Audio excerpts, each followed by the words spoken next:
When a school is identified as a failing school, what results is a strong reactive response that puts things into emergency mode. This sense of urgency creates a feeling of oppression that is felt on all levels, from the district level to the local school administration to teachers, students, and parents. This feeling of oppression is the result of an attitude towards the school, which sounds something like this: whatever happened in the past wasn't working. Therefore, we need to change it immediately. So changes are made at the administrative level.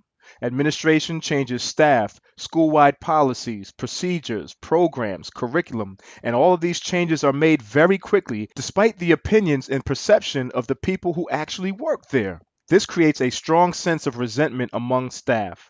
Staff feels left out of the decision making process. In fact, they were left out. They feel they're not being treated like professionals and are under constant supervision and watch. What staff doesn't know is the administration at the school often feels the exact same way because their school is under constant supervision and decisions are often made about their school whether they like it or not. So the feeling of oppression continues. Parents begin to give up on the school due to low performance and lack of consistency. Students give up and become less engaged and more disruptive. Teachers give up on students and parents and develop lower expectations as a result. Admin gives up on teachers and seeks new help in programs. As a result of all this giving up, the district begins to pull its attention and resources from the very school that needs it most. The attitude seems to be, if they don't care about their own school, why should we? Massive exodus and teacher flight begins. The most talented leave first because they know they can find employment elsewhere and they don't need to put up with this feeling of oppression. A few of the talented decide to stay, however, because their decision is they're in it to fight the good fight.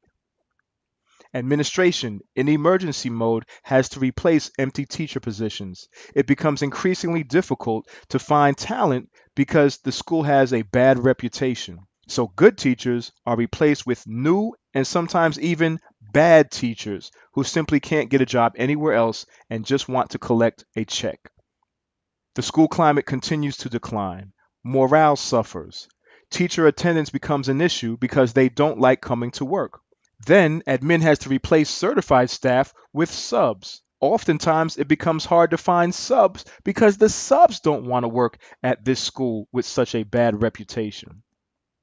Professionalism declines. Teacher turnover is very high every year. School leadership and principals change almost as quickly. Stakeholders at every level within the school begin to lose faith in any newcomer because chances are that person simply will not stay. The lack of consistency leads to disrespect of authority on all levels. Parents and students don't listen to teachers, teachers don't listen to administrators, school climate and culture deteriorates, and the cycle continues. At the end of the day, who suffers most? The children. This is the phenomenon that occurs at public schools across the country that are identified as failing. These schools are primarily in low income communities with a high population of black and brown children. If this phenomenon that I described sounds familiar or is occurring at a school you know of, let us help you turn your school around and stop this cycle from occurring. Despite what's happened in the past, we can always make a way.